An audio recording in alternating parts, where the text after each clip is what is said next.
आपण आजच्या व्याख्यानाला सुरुवात करूया. आजच्या व्याख्यानामध्ये श्रीलंका या प्रवास वर्णनामधला तांब पाणीचा चिमूटभर इतिहास या लेखाचं वाचन आपण प्रवास लेखाचं वाचन आपण करू आणि ते समजून.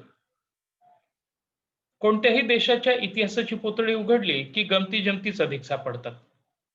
त्यात सांगोवांगेच्या गोष्टीनं भरलेला एक कोपराही असतो, ज्याला काही पुरावा सापडत नाही, आधार मिळत नाही. तेही खरं मानण्या इतपत आपल्या मनाची तयारी झालेली असते. सांस्कृतिक श्रेष्ठत्वाचा झगडा अनादी अनंत काळ चालू आहे. तो अजून संपलेला नाही. अधूनमधून तोंड वर निघतेच. स्वामित्वाचीही राख होते. हे सत्य माहीत असूनही माणूस अजून जागा होत नाही.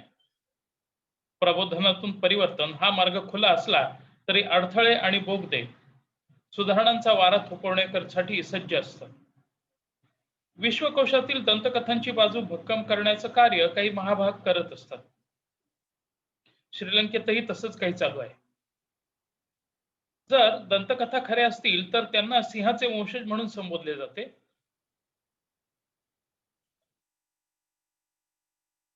सिंहलीचा इतिहास समजावून घेणे गरजेचे वाटते. या छोट्याशा देशात दगडावर, कळसावर, छातीवर, पाठीवर, हातावर सिंह इतके का दिसतात याचे उत्तर नकळत मिळून जातं. कोरलेले, चितारलेले, सिंहासनाधीस्थ झालेले सिंहभक्तांना त्यांचं रक्त सिंहलींच्या धमन्यातून सळसळतं, अधूनमधून उसळतं. असं घडतं. त्यामागची दंतकथा सिंहली समाजाला बांधून ठेवण्यासाठी उपयोगी पडत असते. प्रेम, भक्ती, अभिमान यांच्या एकत्र पुरचुंडीवर केलेली बांधणीच समूह गटाच्या स्वतंत्र बाण्याला खतपाणी घालत असते. महावंश इतिहास असं नोंदवतो की आज श्रीलंका नावाच्या बेटाचा इतिहास हिंदुस्थानशी जोडला गेलेला आहे. राजपुत्र विजय मूळचा हिंदुस्थानी, पण तो सिंह वंशाचा नातू होता. परंपरा असंही सांगते की एका किरकोळ राजाच्या मुलाचं संगोपन सिंहणीने केलं. तो भारतातून तिथं कसा गेला याच्या पाऊलखुणा महावंश इतिहासात सापडत नाहीत. पण हा प्रदेश शोधणारा विजय आणि त्याची रसभरीत गोष्ट लोक सांगतात.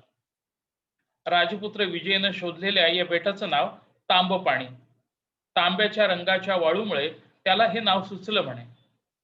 योगायोगाने बुद्ध जेव्हा भारतात कुशीहारा भागात परिनिर्वाणाला निघाले होते, तोच या राजपुत्राच्या आजच्या श्रीलंकेतील आगमनाचा काळ समजला जातो. कुवेणी नावाच्या यक्ष जमातीच्या जादूकरणीचं उपकथनक इतिहासकार सांगायला विसरलेले नाही. भुरळ पाडून राजपुत्र विजय याच्या अनुयायांना कैद केले गेले. एखाद्याला अलौकिक ठरवण्यासाठी फारशी प्रतिभा लागत नाही, कल्पना पुरी पडते. राजपुत्रानं बांधलेल्या ताईतामुळे तो वाचला. कुवेणी त्याच्या पुढे केस मोकळे सोडून उभी राहिली. रूप काळ, केस काळे. राजपुत्राला तिची वेणी पकडण्याची लहर आली. त्याने ती पकडली आणि सांगितलं, आधी माझ्या भुरळ पाडलेल्या सैनिकांना सोड. ही अट मान्य केली. कुवेणीला स्वयं कुटुंबियांचा घात करायचा होता. विनासायास राजपुत्र हाती आला होता. राणी करण्याच्या एका अटीवर राजपुत्र विजयने तिला मदत केली. दोघं राजाराणी झाले. काही काळ दोघांनी तांब पाणीच्या प्रदेशावर राज्य केलं. पुढे यक्ष राणीचा त्याला कंटाळा आला. तिला जंगलात हद्दपार केलं. तिच्या जातीच्या समर्थकांनाही यमसदनाला पाठवलं. याच दरम्यान उत्तर हिंदुस्थानातील आर्य श्रीलंका बेटावर पोहोचले. स्थानिक जाती यक्ष आणि नागा यांच्या संकरातून नवी जात उदयाला आली, ती म्हणजे सिंहली. प्राकृत भाषेची ओळख करून देण्यासाठी ज्यांनी पुढाकार घेतला ते आर्य. कुवेणीची हद्दपारी केल्यानंतर मदुराईहून भारतीय वंशाची राजकन्या राणी म्हणून राजपुत्र विजय याने श्रीलंकेत नेली. हळूहळू वास्तुकला, कला, नृत्यकलेत निपुण असलेल्या स्त्री पुरुष यांची तिकडे गर्दी झाली. प्रभाव असलेला बौद्ध धर्म संप्रदाय वाढत गेला. तो याच काळात गौतम बुद्धाच्या विचारांचं प्राबल्य तिथे आहे, पगडा आहे. श्रीलंकेच्या लोकसंख्येपैकी 75% लोक सिंहली आहेत.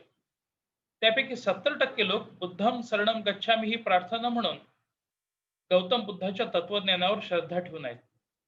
श्रीलंकेच्या उत्तर कार्यक्षेत्राचा प्रवास केल्यावर कमीत कमी सुपीक असणाऱ्या भागात देखील लोक छोट्या छोट्या वस्त्या करून आनंदी जीवन जगताना दिसतात. धर्मांतराचं प्रमाणही मधल्या काळात वाढलं. ते आधी होतच. सिंहलीतील मोठा समूह कॅथलिक धर्मतत्वाचा पायीक झाला. काही हिंदू धर्मतत्वज्ञानाकडे तर काही मुस्लिम धर्मात प्रवेश करते झाले. पण खरा ठसा दिसतो तो बौद्ध नीती तत्वाचा. त्यातून एक परंपरागत जीवन पद्धती अस्तित्वात राहिली. राजपुत्र विजयचं तांबपाणीमधील आगमन हे बुद्धाच्या महापरिनिर्वाण दिनाशी तंतोतंत जुळतं. याचं कारण असं सांगितलं जातं की बुद्धाच्या जीवन काळात पवित्र महियांगाना, नागदीप, केलानिया या ठिकाणांना भेटी दिल्या. त्याच्या पाऊलखुणा म्हणजे श्रीपदा आणि ॲडमच्या टेकडीवर दिसतात. संघर्षाची सुरुवात तेथूनच झाली. या दोन्ही भाषेचा उगम भारतीय बोलीभाषून झाला हे मान्य आहे. मग इंग्रज आले, डच आले. आता आतापर्यंतचा जो विवेचन आहे त्याचं स्वरूप आपण समजून घेऊ. या अगोदरच्या विवेचनामध्ये महावीर जोंधळे यांनी एखादा देश, एखादा समाज, संस्कृती आणि त्या समाजामध्ये निर्माण झालेल्या दंतकथा यांचं नातं काय असतं याविषयीचे विवेचन ते करतात. दंतकथा म्हणजे काय हे तुम्हाला सगळ्यांना माहिती आहे. दंतकथा एखाद्या समाजाच्या विषयी असलेल्या सांगोवांगींच्या गोष्टीमधून निर्माण होते. कधी कधी या दंतकथांचे रूप इतके प्रबळ होते की या दंतकथांचे रूपांतरण इतिहासामध्येच होऊन जाते. काही जणांनी तर या दंतकथांचा समावेश या विश्वकोशांमध्ये देखील करून टाकलेला आहे. काहीसे उपहासाने महावीर जोंधळे यांनी हे विधान केलेले आहे. त्यांच्या विधानातून फक्त आपल्याला इतकेच समजून घ्यायचे आहे की दंतकथा हा त्या समाजाचा पूर्ण इतिहास जरी नसला तरी त्या समाजाविषयीची एक ऐतिहासिक दृष्टी काही प्रमाणात आपल्याला मिळू शकते. महावीर जोंधळे यांनी तांबपाणीला जी भेट दिली त्याचा इतिहास आणि त्या पाठीमागच्या असलेल्या दंतकथा या दोहोंचे मिश्रण त्यांनी या लेखामध्ये केलेले आहे. तांबपाणीचा इतिहास सांगताना ते नकळत नव्हे तर जाणीवपूर्वकच श्रीलंकेतील सिंहली वंशाचा इतिहास सांगू लागतात. हा सिंहली वंशाचा इतिहास एका दंतकथेमध्ये कसा आहे आणि तिला एक काही ऐतिहासिक आधार पण कसा आहे हे ते मांडतात. राजपुत्र विजय की जो भारतातून तिथे गेलेला होता त्याच्या आगमनाने आणि बौद्धाच्या महापरिनिर्वाण दिनाच्या या दोन्ही गोष्टींची सांगड महावीर जोंधळे येथे घालतात. सिंहली लोक, श्रीलंकेतील समाज यांचे वैशिष्ट्य सांगत असताना त्यांच्या प्रतीकांचाही विचार करतात. सिंह या प्रतीकाचा विचार करताना हे प्रतीक श्रीलंकेतील व्यक्तींच्या कडे कसे कसे वाढत गेले याचे विवेचन ते करतात. हे करत असताना महावीर जोंधळे त्याची चित्रमय दर्शन आपल्याला घडवतात.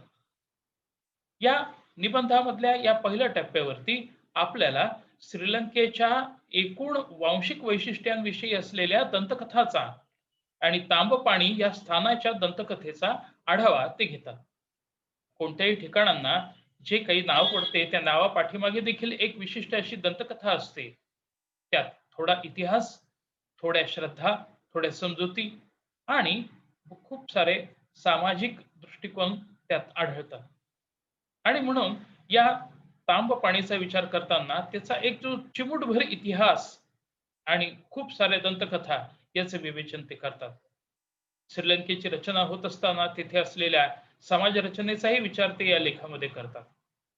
तेथे असलेले वेगवेगळे धार्मिक समुदाय आणि या धार्मिक समुदायांची रचना ही कशी झाली, कोणत्या पद्धतीने झाली, भाषिक रचना ही कशा पद्धतीने झाली याविषयीचे विवेचन ते करतात.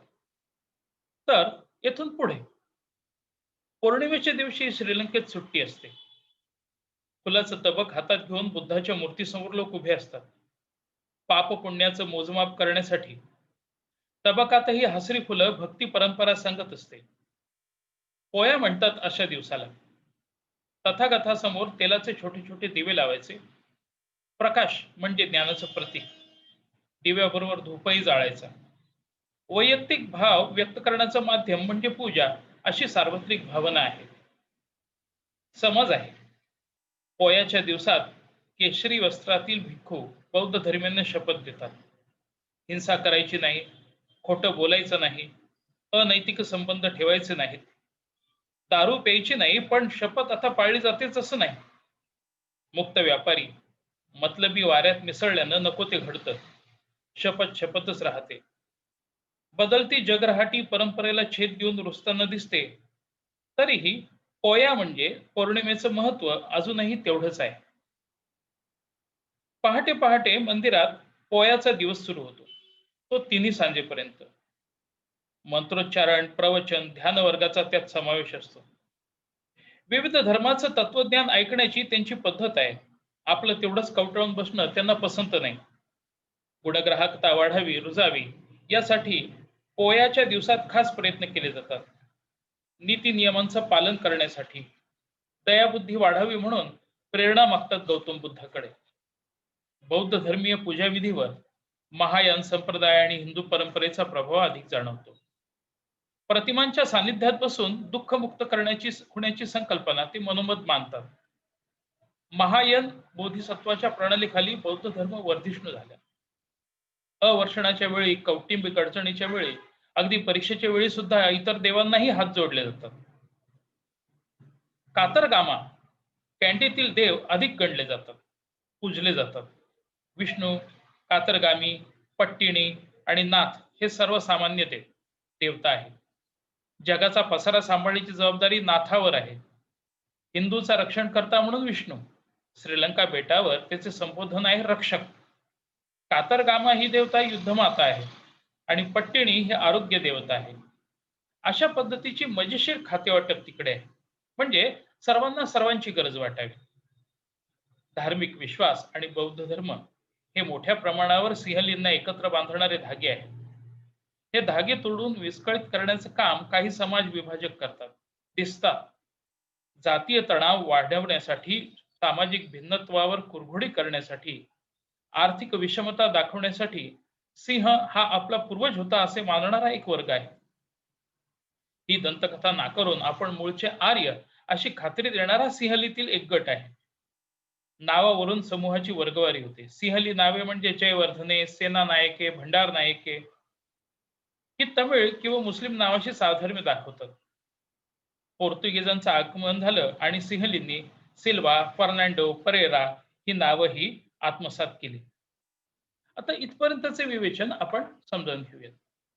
या विवेचनाचे एक आणखीन वैशिष्ट्य आपल्याला असे आढळते, ते असे की भूतकाळातून पुढे जाऊन येथे महावीर जोंधळे आता वर्तमान काळातील विवेचन करायला सुरुवात करतात. या विवेचन करताना बौद्ध धर्माच्या इतिहासापेक्षा वर्तमान काळातील बौद्ध धर्माचं असलेलं स्थान आणि त्यांच्या वेगवेगळ्या प्रथा आणि परंपरा याचं विवेचन ते करतात. पोया अर्थात पौर्णिमेच्या दिवशी या प्रथा आणि परंपरा कशा पाळल्या जातात याविषयीची मांडणी ते करतात. हे करत असताना श्रीलंकेत असलेला महायान संप्रदाय हा बौद्धवाडीस कसा कारणीभूत ठरला या तपशिलांचा ते आधार घेतात. आणि त्याचबरोबर बौद्धांमधील हा महायान संप्रदाय हा सर्वांना स्वीकारणारा कसा आहे आणि सर्वांना स्वीकारत असताना वेगवेगळ्या देव, धर्म, प्रथा, परंपरा यांचं एकत्रीकरण या परंपरेत कसे केले जाते याचेही विवेचन ते करतात. सर्व गोष्टींना आपल्यात समाविष्ट करून घेणारी ही परंपरा भारतीय परंपरेशी काही प्रमाणात साधर्म्य जाणवते. परंतु आधुनिक काळामध्ये विभाजनाचे जे तत्व आहे, दोन समाजामध्ये फूट पाडण्याचे जे तत्व आहे, ते तत्व श्रीलंकेतही कसे आहे हे देखील महावीर जोंधळे आपल्याला नमूद करतात. एकूणच श्रीलंकेत असलेली बौद्ध धर्माची स्थिती आणि या बौद्ध धर्मात असलेल्या वेगवेगळ्या प्रथा, परंपरा याचे विवेचन येथे ते करतात. पुढे सिंहली भाषेचा स्वीकार राष्ट्रभाषा म्हणून केल्यावर तमिळ आणि सिंहलीतील अंतर वाढले. राजकारणाचा एक भाग म्हणून जाफनातील संघर्षाची सुरुवात येथूनच झाली. या दोन्ही भाषेचा उगम कशातून झाला तर प्राचीन भारतीय बोली भाषेतून, हे त्यांना मान्य आहे. स्वतःचा स्वार्थ साधण्यासाठी दुहीची बीजे पेरली. प्राकृत बोली पाली जी बऱ्यापैकी समाजाच्या सर्व वर्गात बोलली जाते. संस्कृत प्रचुर सिंहली पोलोनारुआ या इतिहासकालीन भागात बोलली जाते. राहिली पाली. वर्गभेदाच्या विरोधातील चळवळी चालवण्यासाठी पाली उपयोगी पडली. जातकाच्या गोष्टी, सिंहली लोकसाहित्य यांचा वापर करून लोककलावंतांची एक विचारधारा तयार झाली. उच्च विद्याविभूषित शहरी इंग्रजी बरोबर सिंहलीचा वापर करतात. भाषावार, प्रांतरचने, प्रदेश रचनेचा लिट्टेने धरलेला आग्रह आणि त्यामागील पार्श्वभूमी सर्व व्यवहारात स्पष्ट जाणवते. येथे महावीर जोंधळे श्रीलंकेतील असलेले भाषिक व्यवहार आणि त्या भाषिक व्यवहारामध्ये असलेले ताणतणाव याचे विवेचन करतात. वेगवेगळ्या समाजांमध्ये संघर्षाची जी कारणे असतात त्या कारणांमध्ये भाषिक व्यवहार हा एक महत्वाचे कारण असते. श्रीलंकेमध्ये सिंहली भाषा ही एक अभिजातांची भाषा म्हणून समजली जाते आणि ती काहीशी संस्कृतोद्भव आहे. वस्तुतः सिंहली आणि पाली आणि त्याचबरोबर तमिळ या सगळ्या भारतीय भाषा कुळातून जन्माला आलेल्या भाषा आहेत. आणि येथे तमिळ आणि सिंहली यांच्यातील वादाचे मूळ, त्यांच्यातील संघर्षाचे मूळ, की जे पुढे ज्याने रक्तरंजित असे रूप धारण केले, त्याचे विवेचन ते करतात. म्हणजे सांस्कृतिक जीवनामध्ये असलेले भाषेचे स्थान आणि भाषेच्या वरना निर्माण झालेले संघर्ष याचे वैशिष्ट्य ते करतात. आता श्रीलंकेमध्ये भारतामधल्या वेगवेगळ्या देवी देवता गेल्या. विष्णू पासून जे वैष्णव संप्रदाय आहे तसे शिव हे शिवाचे शैव संप्रदायाचे एक प्रमुख आणि या पंथी समाजाविषयीचे या लेखातील विवेचन पुढील प्रमाणे आहे. श्रीलंकेतील हिंदू शिवाला मानणारे शैवपंथी. शिव म्हणजे संहारक, ब्रह्मा विश्वाचा निर्माता आणि विष्णू रक्षण करता. शिवाची आराधना करणारे संहार करताना दिसत नाहीत. प्रत्येक वस्तूला आधी किंवा नंतर शेवट अटळ आहे असे ते म्हणतात. शेवट म्हणजे नव्याची सुरुवात. अशाश्वताचा आदर करणं त्यांना जमतं. शिव म्हणजे आनंद, शिव म्हणजे चांगुलपण. वेगळ्या शब्दात सांगायचं तर शिव म्हणजे संपूर्णता. सर्व काही एक असल्याची भावना म्हणजे शिव. चंदनाच्या लाकडाची उटी आणि दैवी डोळा हे शिवाचं अस्तित्व. पृथ्वी, आप, तेज, वायू आणि आकाश यातच सारं विश्व सामावलेलं आहे ही त्यांची धारणा. पृथ्वीचं प्रतिनिधित्व करणारी पूजा म्हणजे चंदन उटी असू शकते. पवित्र रक्षा, धूपाचा सुगंध, उदबत्ती या गोष्टी म्हणजे पृथ्वी आणि वायू तत्वाचं प्रतीक.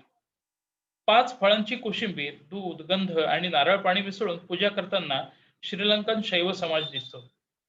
ढोल ताशांच्या निनादात, तुतारीच्या आवाजात, मंत्रोपचारांच्या घोषात शिवाला भेटवस्तू अर्पण केल्या जातात. जाफना प्रदेशात हे प्रमाण अधिक आहे. त्यासाठी उंचच उंच असणारी गोपुरं रंगीबेरंगी चित्रांनी कोरलेली आहेत. कोविल म्हणजे छोटी छोटी मंदिरं. गाभाऱ्यात पादुकांची प्रतिमा हे त्यांचं महत्वाचं वैशिष्ट्य. कातरगामातील देवता 6 तोंडांची आणि 12 हातांची आहे. तिच्याकडे मागणी केली जाते ती पुत्र प्राप्तींची. हत्तीचं तोंड असलेली देवता आणि गणपती परंपरा तमिळनाडूतून तिकडे गेली. पट्टिणीची दंतकथा पाठलाग करत असताना आमची पावलं पुढे पुढे सरकत होती. प्रियांगीला आमचं वागणं मान्य नव्हतं. तिच्या चेहऱ्यावर नाराजी दिसली. चांगल्या आरोग्य प्राप्तीसाठी लोक तिच्याकडे येतात असं तिचं पुन्हा पुन्हा सांगणं होतं. दंतकथा अशी सांगते की धैर्यशाली, निश्चल आणि आदर्श पत्नी म्हणून पट्टिणीची आराधना करतात. जंगलात राहणारे आदिवासी, कोळी, शेतकरी यांची ती देवता आहे. त्यानंतर नंबर लागतो विष्णूचा. नीलवर्ण कमळासारखी कांती त्याला लाभल्यामुळे तो अवतारी पुरुष. 10 विभिन्न अवतार मानले जातात. पाश्चिमात्य संस्कारामुळे तमिळ जीवन वेगळं पडलेलं दिसतं. वेश, खाद्यपदार्थ, पोशाखात स्वीकारलेला बदल सार्वजनिक जीवनात परिणाम करून जातो. जागतिक व्यवहारासाठी इंग्रजीचा वापर ते सहजगत्या करतात. खेड्यापाड्यातील तमिळ त्यामुळे अलग पडलेला दिसतो. परंपरेला घट्ट धरून ठेवल्यानं प्रगती नाही, कर्मठपणा अधिक. तो देवळात गेल्यावर कळतो. सिंहली समाजातही रूढी परंपरा आहेत. 14 जाती आचार पद्धतीवरून अस्तित्वात आल्या. व्यवसायानुरूप जातीची निवड, वरचे आणि खालचे भेद. पोर्तुगीज आणि डचांनी त्याला खतपाणीच घातलं. वर्तमानातही बौद्ध संप्रदायात 3 पंथ आहेत. उच्चभ्रू जातीतील सिंहलींना धर्माधिकार दिला जात नाही. जेव्हा वेगळ्या वेगळ्या भिक्खू निवासाची पाहणी केली, चर्चा केली तेव्हा कळलं की वेश परिधान करण्याच्या पद्धतीवरून छोटे छोटे गट ओळखता येतात. एकच खांदा झाकून घेणारे सियाम भिक्खू म्हणून ओळखले जाते. भगव्या वस्त्रांनी झाकून घेणारे अमरपुरा संप्रदायातले, तर ताडीच्या पानाचा सावलीसाठी छत म्हणून उपयोग करणारे रामण्या. आता येथे हा प्रवास लेख संपतो. यातील शैवपंथी समाज या टप्प्यावरती महावीर जोंधळे हे तेथे असलेले शैव संप्रदाय, शिवाची पूजा करणारी माणसे आणि यातही हे विशिष्ट तमिळ सांप्रदायिक कसे आहेत याचे विवेचन करतात. त्यांच्या पूजनाच्या पद्धती, आचरणाच्या पद्धती आणि देवता याविषयीचे विवेचन करतात. हे करत असताना ते श्रीलंकेमध्ये असलेल्या देवतांमधली असलेली उतरंड ही देखील मांडतात. कोण कोणाचे पूजन करतं, त्या पूजन करणाऱ्या देवता कोणत्या, त्या देवतांचे मूळ वैशिष्ट्य काय याचेही विवेचन ते करतात.